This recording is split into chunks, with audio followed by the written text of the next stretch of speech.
As I say, I'm recording these and they'll be posted on the my YouTube channel if you need to go back and review. Also in the PowerPoint is a direct link to this video. And it's full of opportunities for test questions. Okay, so it'll be available to review as we move forward from there as we get started. Several things you want to do. Kind of the routine will be, the first thing we'll do is talk about assignments that are coming up and due. The broad outline is on the schedule. It'll be published later on today or tomorrow. She shows you a rough outline, but we'll make changes, adjust as visitors come in and things of that nature. What we'll be doing is we'll finish readings, the introductions in Chapter 1, finish that up today and Tuesday, and then on Thursday we'll start into Chapter 2 in the text. So make sure you keep up with the readings, and it'll even more so. So what that means from an exam perspective is there'll be a lot more detail in the exams because I can cover more stuff in the short period of time that we've got. This is the site, FEMA.gov. It's called Prep Talks.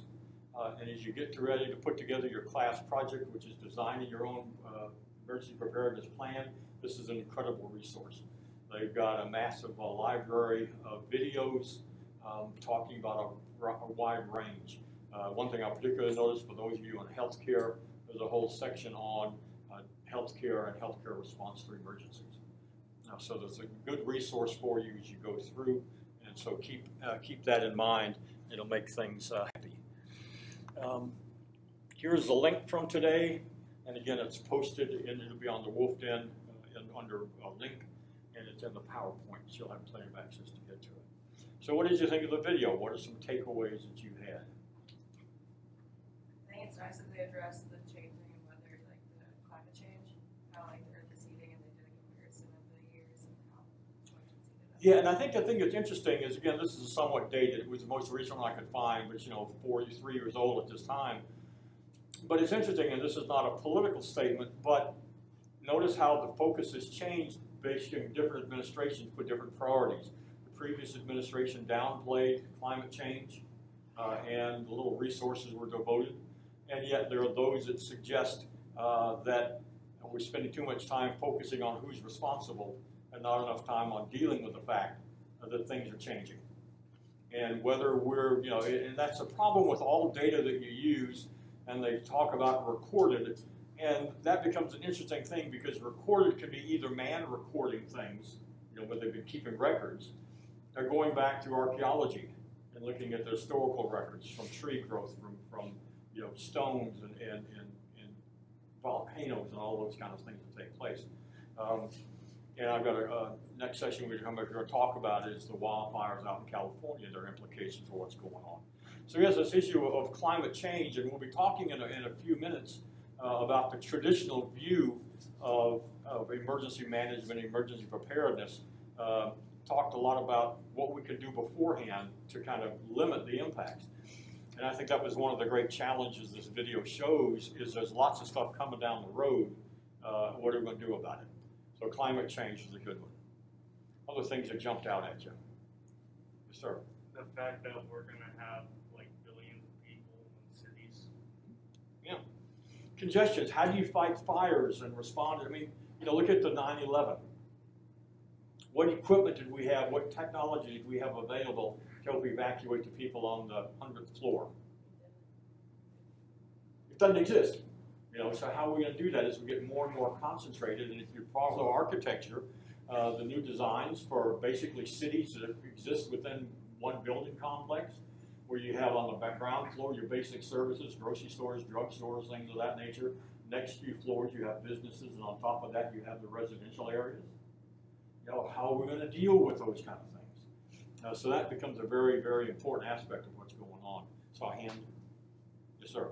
We'll talk about like disaster impacts and how financially they're becoming increasing. And it kind of tied it in with people who are insured and aren't insured and stuff. Yeah, and that whole insurance, uninsured. I mean, we have federal flood insurance, right? And what's that designed to do? Give you, like money to repair your house and stuff like that. Yeah.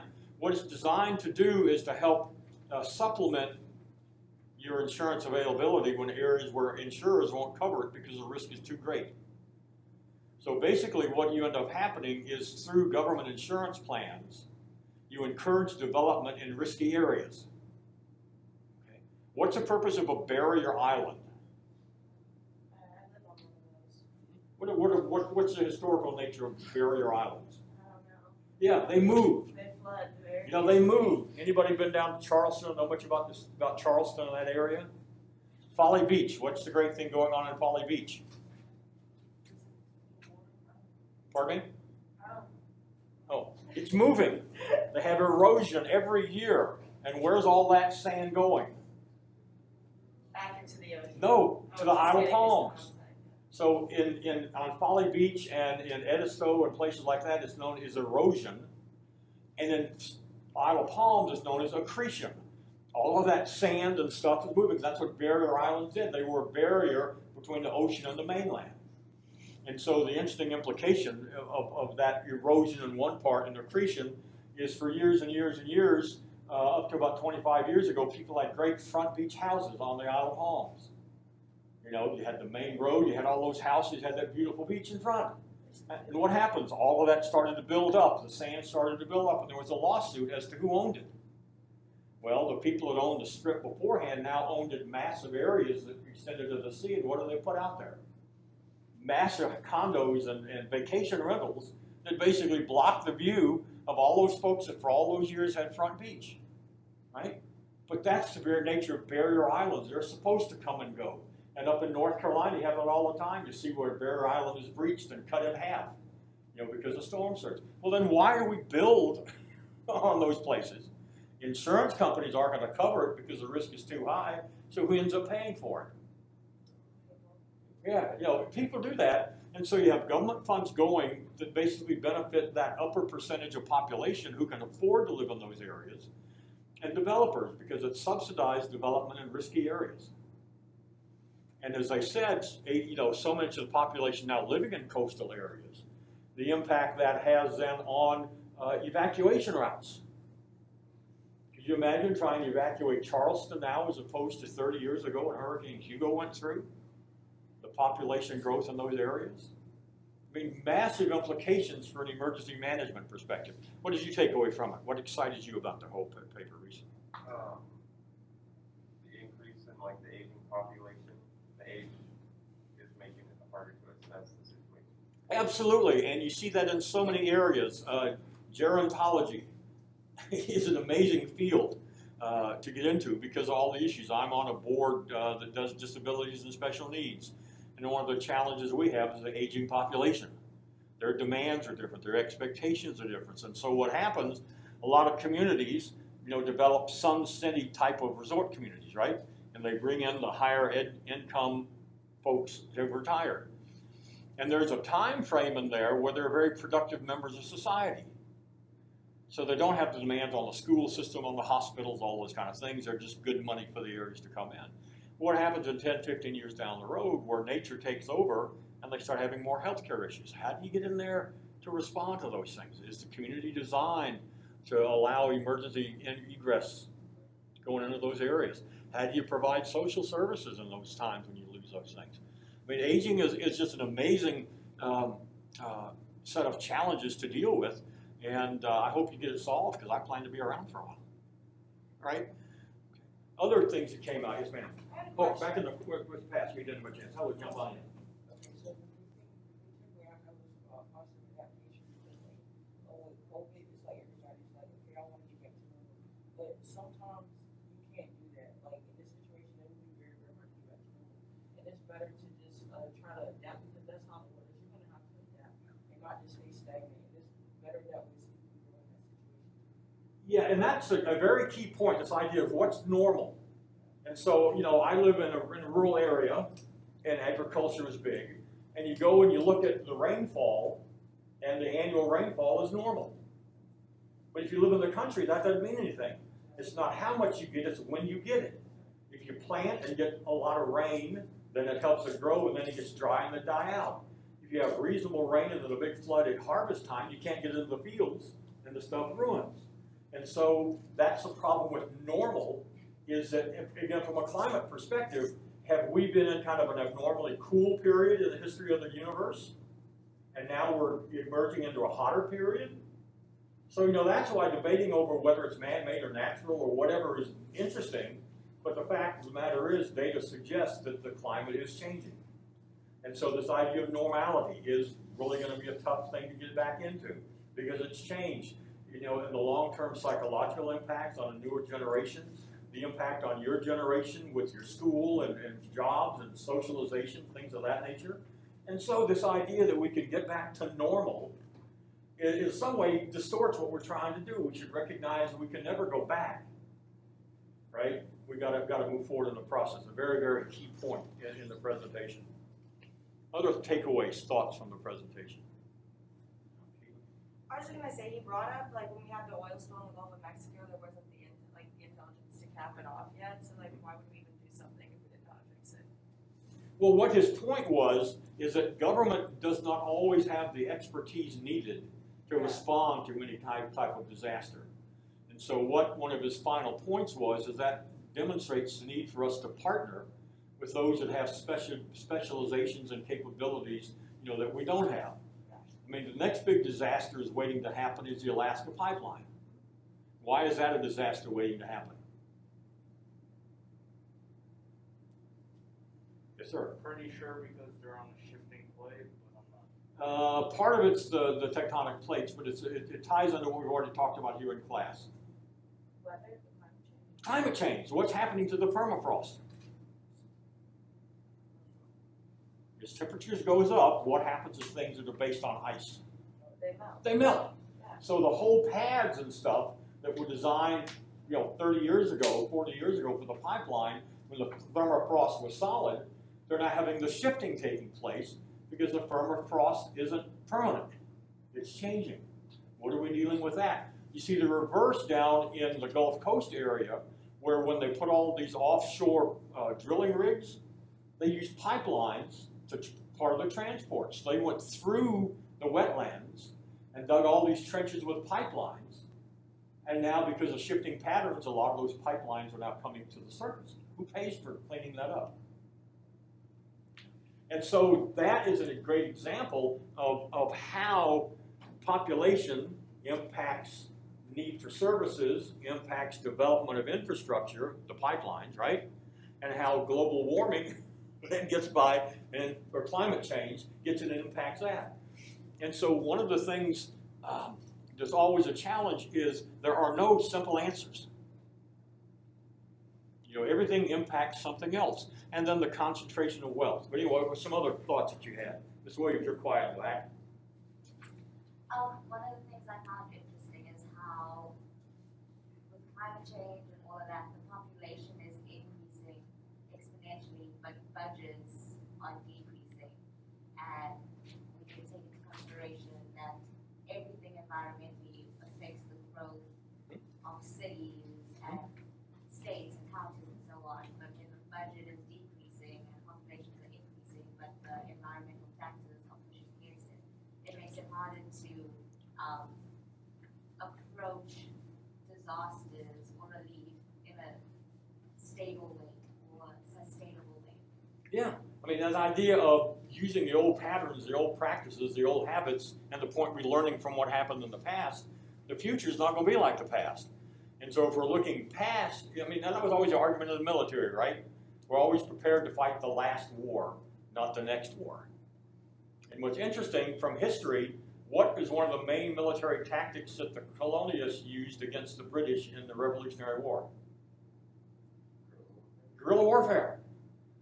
The British came marching in straight lines with their bright red targets, that uniforms they were wearing, right? And the colonists hid behind walls and trees and used their long guns and picked them off one by one. Why should we then be shocked that when we fight in Vietnam and in the Middle East, they're doing exactly the same thing? It's back to what McRaven said in the presentation Tuesday. Don't think just because they don't have the same stuff we got, right? And all of that changes, to move along. And so this financial impact is an important element because, the concentration of wealth. And if you go back and look at the data, you'll see in the last 30 years, the proportion of federal government funds that were generated by businesses has consistently declined.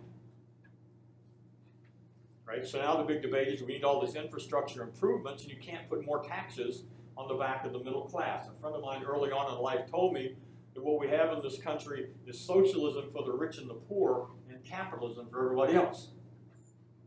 You know? So you can't keep pushing the middle class for taxes to pay for these things because the effective tax rates for that upper 0.5% is none or significantly lower. You know, I read a report that Bezos, in the last 10 years, his personal wealth increased by $10 billion and his effective tax rate was less than 10%. I have an effective tax rate of much more than that. I don't make anywhere near that kind of money, right? So the politics ties in, so most of the laws, and when we have a response, who's likely to get responded to first? The rich, right? Because they're the ones that have influence, that's more visible, and who gets left behind? The people that need it the most.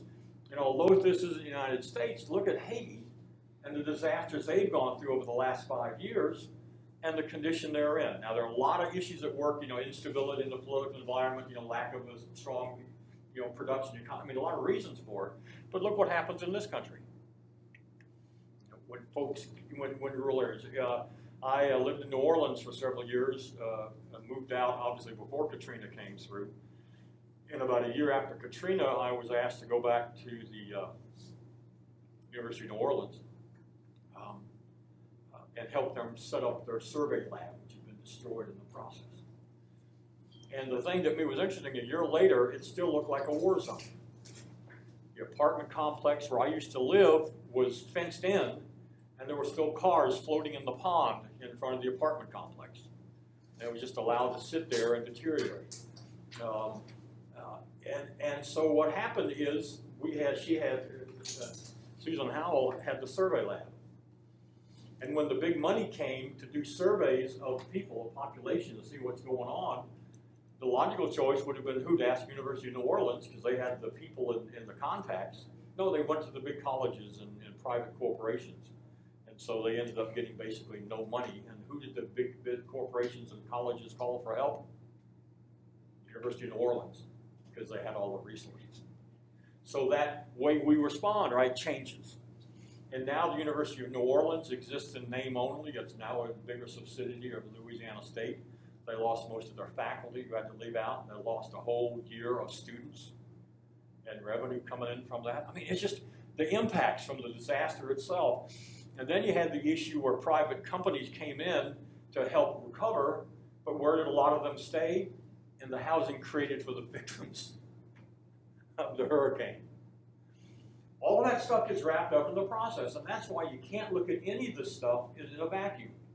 Everything affects everything. And one of the interesting things that came out of New Orleans is they wanted to provide some kind of disaster relief, immediate cash payout to folks. So how would you do that? If you wanted to make sure you gave money to residents of New Orleans who were impacted by the hurricane, how would you set up that program? What kind of information would you want to have? Like all the people that are trying to Yeah, yeah. What would you like to know about them? work, like where they work, Mm-hmm. where they live, Mhm. in regards to Right. family life, how Yep. many people that have in their family. Age. Yep. All that's important stuff. How are you going to prove it? My house got destroyed. I was in bed asleep. I don't have my wallet. Although my personal belongings are gone. How do I prove that I'm me? Social Security. Huh? Social Security. Computer systems were down. They had to let people out of jails because they didn't have their records any longer. Electricity was a problem. Pictures. Hmm? Pictures. Have you ever seen the aftermath of a major flood and how much stuff you're able to save from your house? It don't happen. You get out of there with yourself and maybe your kids and a pet or two, whatever you can grab. So that was the problem. Well, what you all said was exactly what you wanted to do. You wanted to be able to verify that the people you're giving the money actually lived in the area and deserved to get it. But with all their stuff destroyed, how do you prove it? So what they did is they basically came up with, you come in and sign a certificate that says, I live here, all my stuff was lost, and they gave them the money. But what did you hear on the news? That very, very, very, very, very, very small percentage that wasted the money on trips and stuff like that for what people would think would not be normal usage. Not the thousands of people who benefited, who followed the rules. And that's a challenge, and that's why this idea of flexibility is so important. If I've lost everything, how do I prove even where I lived? You know? I had a friend of mine who lived down there said the thing that saved all of her family jewelry was the flood. I said, excuse me? She said, yeah, people came in and ransacked the house, and they took the TVs and the refrigerators and the air conditioners, which she said didn't make sense because they all went underwater. But because there was so much mud and stuff, they didn't want to go into the bedroom drawers and stuff because it was too nasty. And that's where all their jewelry and family stuff was. And then the issue of insured and uninsured loss. Had friends of mine lived on the Isle of Palms, and we went down to their house within a week after Hurricane Hugo went through. And the bottom floor was flooded. And so they filed for insurance, and the insurance adjuster claimed that it wasn't the flood that caused the damage. What caused the damage was debris from the hurricane pushed open the door and allowed the flood water to come in. So they denied the claim, saying it was wind damage, not flood damage. Riddle me that. You know? Then you talk to people who are on John's Island and whatnot, talking about going home and finding dead fish in their house. How do you deal with that stuff? Back to how do we get back to normal, right? All of that stuff gets wrapped. Any other takeaways from the presentation? Sir? I think one of the things you talked about was like how they, like the public's rely on them for like their actions, some of that is like, you know, they help out, but it's kind of hard because you don't know what exactly how they're going to help out.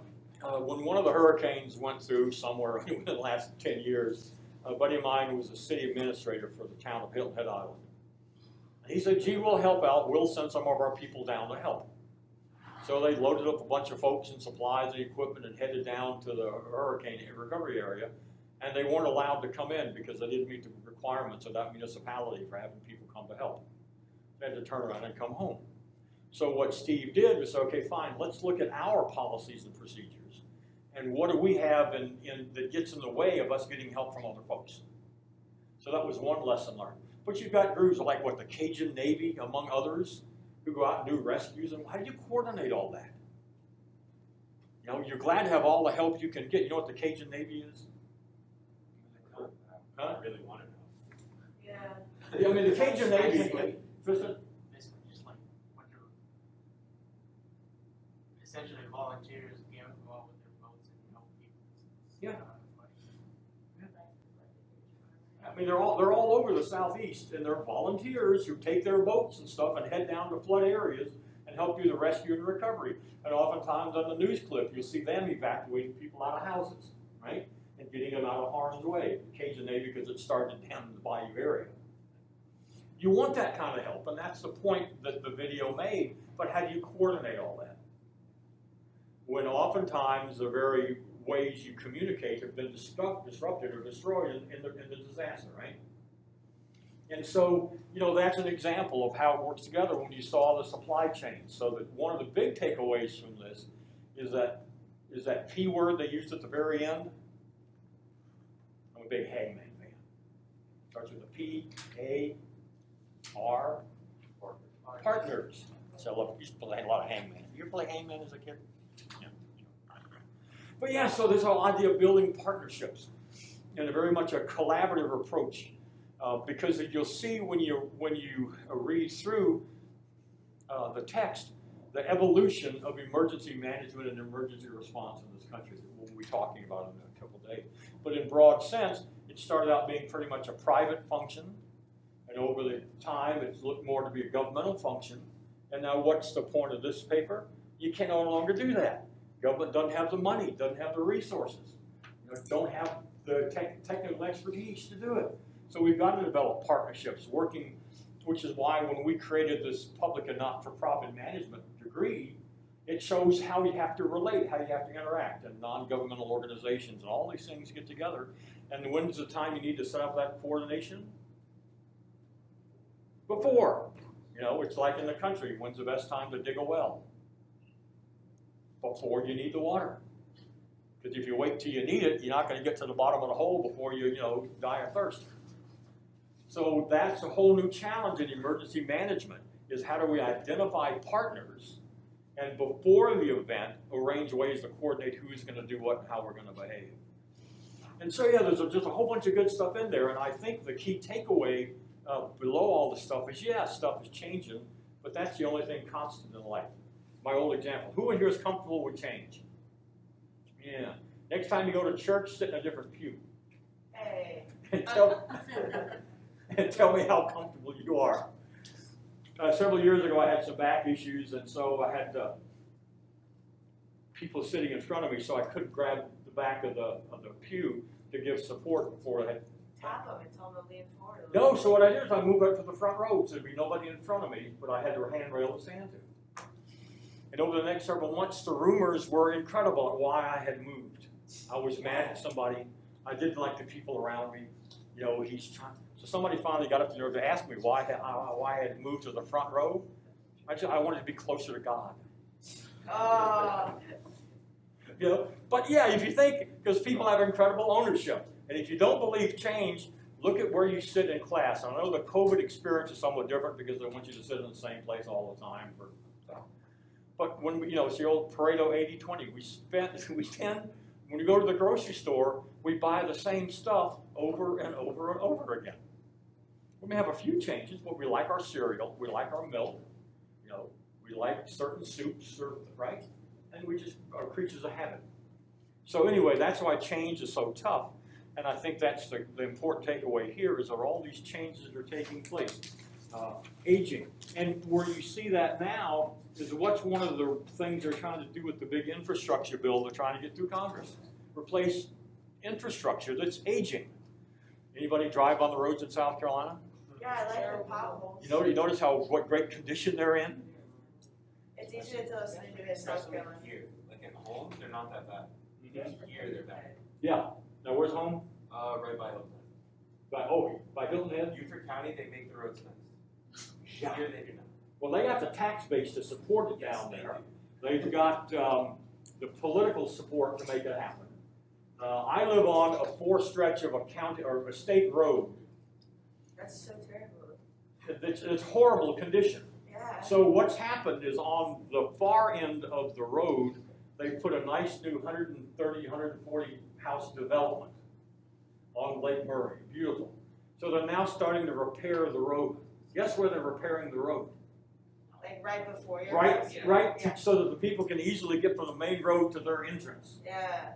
And the rest of us who lived there for years, who've had nothing done for our road in 20 years, are dealing with the potholes and stuff. Pardon me? I say just get over it.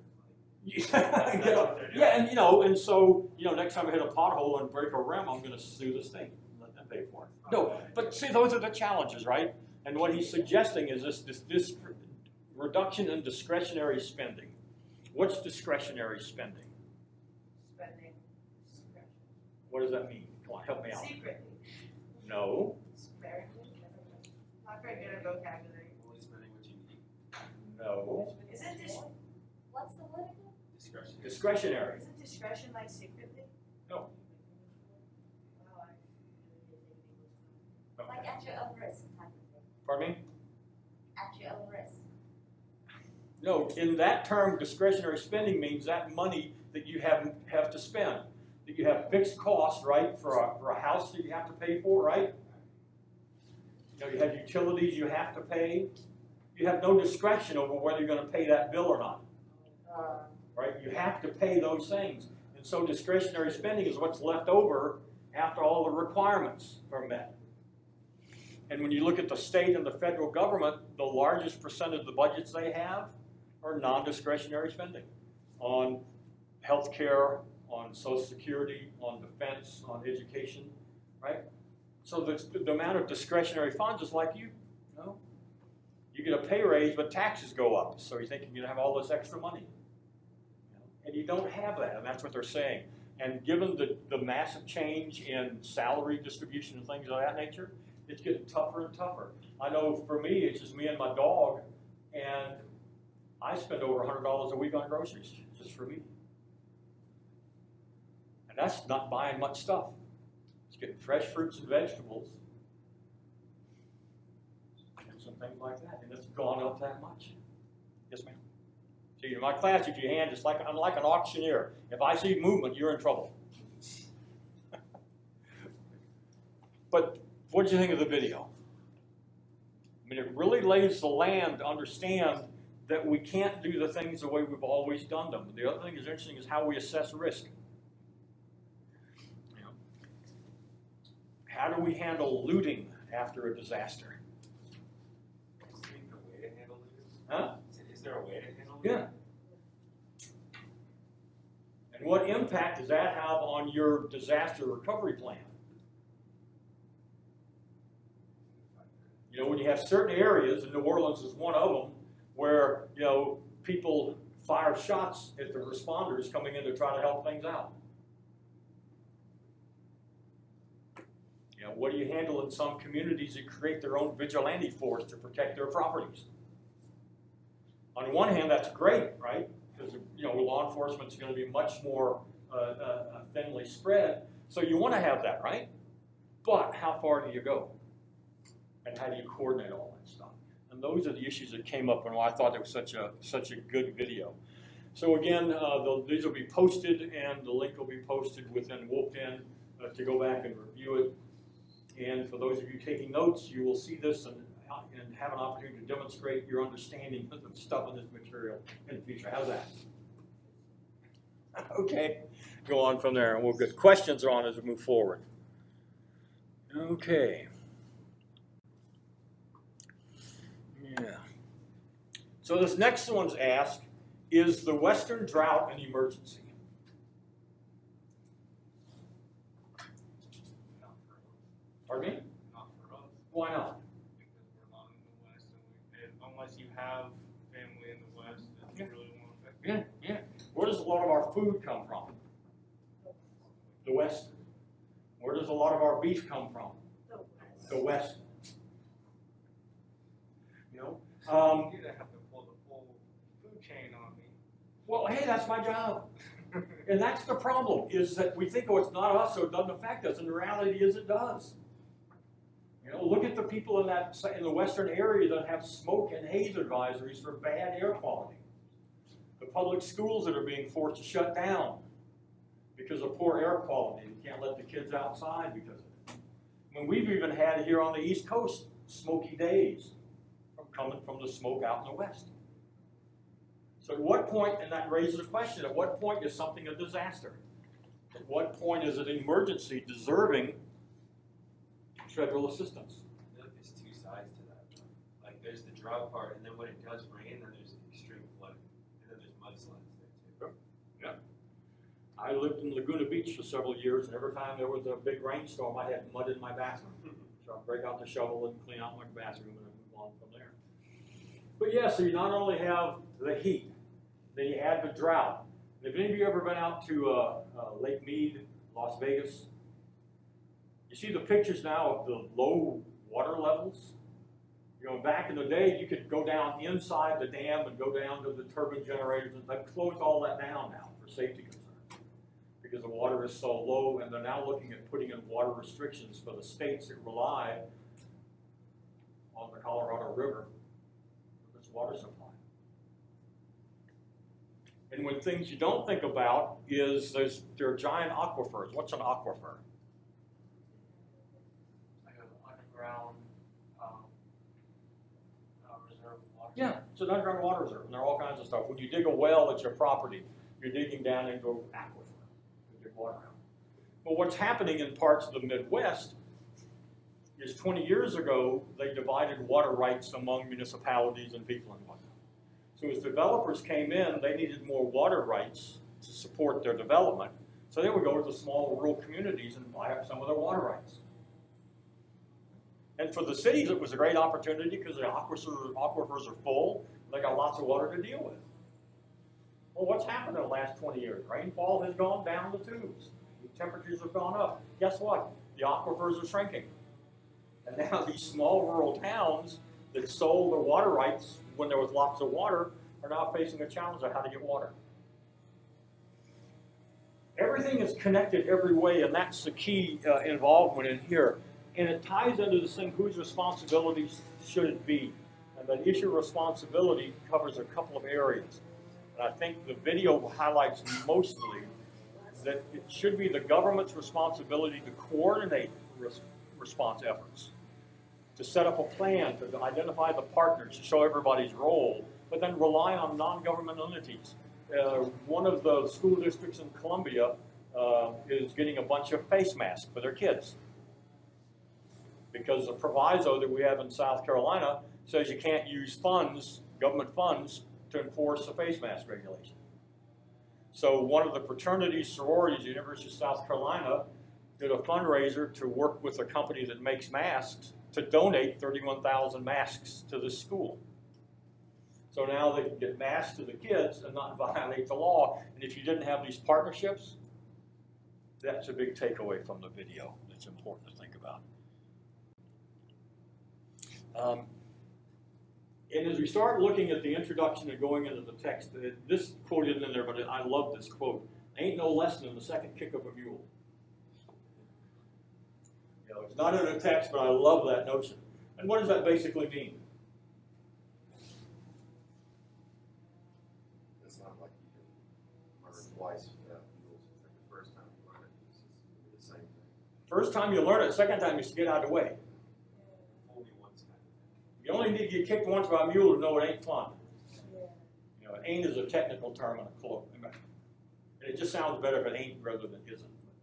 But that's the notion here, is that if you see something, learn from it, move forward, and avoid those situations in the future is important. So this idea of continuous improvement is that you always have to be looking ways to get better, to move forward. That yesterday's solutions are not necessarily going to fit with the new normal, right? Are not necessarily going to fit with the new challenges. So if you're stuck thinking in the past, and that's back to, you'll hear this several times from me, one of my favorite quotes in life is from a guy named Albert Einstein. There are two of them. One is, reality is for those who lack imagination. I love that quote. And the second one is, imagination is more important than education or knowledge. And the point behind it is, you have a lot of knowledge, you're able to fix the problems we have today. But in order to fix tomorrow's problem, you got to have imagination. Try new things. It's an important aspect of what we do. The traditional phases in the emergency management, emergency response, were these four areas. Mitigation, and what does it mean when you mitigate something? How to lessen. Right, how do we lessen the impacts? We know this is happening. What can we do today to help prevent? We can put up seawalls, we can have reserves of supplies, we can put different windows in buildings, we can have tighter enforcement of building codes. All those things we can put in place now that when something happens, we're a little bit ahead of the curve and can help mitigate or lessen the damage that gets done by that. Okay. The second is preparedness. Be prepared, get ready. You know, anticipate, have these roundtable discussions over what could happen, and always have worst case scenarios. And if it never happens, that's great, but if it does, you're prepared and ready to go. This idea of response. Yeah, exactly. So these first two are prior to the event, right? And then you go into the recovery or response mode, which is, okay, let's get folks down there. And then you move into this notion of recovery. And you always get that debate is, like with the building collapse in Florida, the flooding in eastern Tennessee, western North Carolina, at what point does response lead to recovery? At what point do you stop looking for possible survivors and start looking for bodies? And that's a tough call that has to get made. That's part of the process we go through. Those are the traditional phases. The text kind of sort of refers to them on occasion, but doesn't spend a great deal of time talking about them. So understanding that traditional phase, there are two phases beforehand: mitigation, preparation, then you had response to what happened, and then you had the recovery. And we'll refer back to those, but I wanted to make sure you had a sense of what those were all about as we move forward. The pillars are what he starts talking about. We basically talk about in the first 4 chapters. Is this idea of the importance of history, the importance of research, and the importance of technical expertise. We learn from history, and if we learn the lessons from history, we'll be ahead of the curve for next time. And that's important because next time ain't going to be the same as last time, but there will be certain skills, certain events that will make things important to do. So this idea of the history gets important. Science.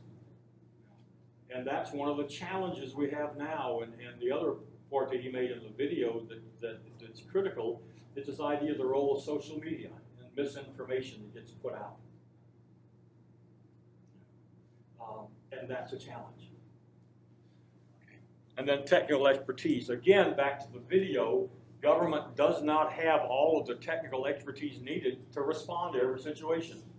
So the spill in the Gulf of Mexico is an example where government doesn't have the skill to go on and tap a pipe. So how do you develop partners? How do you do that? And the good example from Dell is with Mitsubishi, they've got a different resource structure, right? So they have their own, independent of government, they have their own response plan in place, right? Yes. Now they may coordinate with local government to see how it matches in. Did they do that? Yes. Yeah. And so we're going to hit more about that in the days to come, so I just want to hit some highlights. But that's a big one, the big difference between the private and the public sector and their ability to deal with these things. And government has to learn they cannot be the answer for every situation. They've got to rely on the technical expertise, because in Mitsubishi's case, who's better prepared to know what they need to do in the case of emergency, them or the government? Them. So why not rely on that kind of expertise is the important part of here that we need to deal with. And then I love this quote, and we'll kind of end with this. What does it mean? This is a quote right out of the book. What experience and history teaches us is that people in government have never learned anything from history or acted on principles deduced from it. What do you think? Kind of true, I think. Yeah. Kind of not. Okay. It's like we've had so many experiences with certain things, you'd think we'd be more prepared for them or expect them to happen. And as soon as it passes, I mean, it's like, you know, after 9/11, people were parading around with flags on their windows and banners and stuff, and that was great. And after a couple months, it started to get less, and then less, and now who cares? Yeah. Coming up on 20 years. Who cares? That happened. We lose sight of that. The recency effect makes it difficult for us to relate. We got whole generations of folks entering college now that weren't alive when 9/11 happened. Right? And in everyone's life, there are kind of those seminal events where you know where you were. Where were you when Kennedy was assassinated? Where were you when the Pearl Harbor was attacked? You know, where were you when the towers went down? Where were you with Hurricane Hugo? I mean, all that kind of stuff, right? And that becomes part of it. We get used to it. It becomes part of who and what we are. So we have that immediate response. Do we need to do something? We want to do something, but then it goes away. Several years ago, oil gasoline prices shot up to $3 a gallon, and people started buying what? Small, fuel-efficient vehicles. Now gasoline is routinely $3 a gallon here in South Carolina, and what are people driving? Gas cars. Gas guzzlers, SUVs. Yeah, 9 miles a gallon. Yeah, you know? Why? Because we've gotten used to $3 a gallon gas, and that's cheap. If you do any traveling, go to other places, it can be incredible. Well, we get used to it. It becomes part of who and what we are, so we forget about it. And that's one of the things we just tend to lose sight. And then from a political point of view, it gets very difficult to encourage people in an era, and back to this discretionary funds.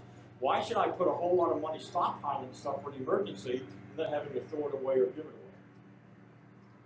How do you justify that kind of expenditures? And yet those are exactly the things you need to do to be prepared to get water to places. And so the technology changes. There are organizations that have desalinization plants. You know what a desalinization plant is? Desalinization? Yeah. That takes all out of water. Yeah. And so in coastal areas where you have access to ocean water, why worry about bringing in bottled water for so many folks? You can put in one of these portable desalinization plants and make all the fresh water you need, distribute it that way. So we can take advantage of some of these technologies. And Navy ships have used desalinization plants for generations to get their drinking water on board the ships. So the technology is increasing. How many of you have a solar panel charger for your telephone that you can use in the event of a power outage. We talked briefly about that on Tuesday. You know, House. pardon me? There might be one in my house somewhere, but Yeah. You know, and for $50 you can buy one that's a portable charger that you can plug. It has a light into it. You can plug in your stuff to charge it, sir. There's also just like the straight up portable charger if you charge the portable for Yeah. everything else. Yeah. See, and I have generators that now have USB ports plugged into my generator. So I've got a little small Honda generator and a big whole house generator. But you see, we don't think about those things. Why is it when something bad is coming, people rush to the store to buy water? Why not have a bunch of it set ahead of time and then rotate your stock out, you know, so that you've always got it? And how many people have Band-Aids and first aid kits available around their house? Some do, but a lot of folks don't. Scramble for that. Yes, ma'am. Just an interesting thing, so in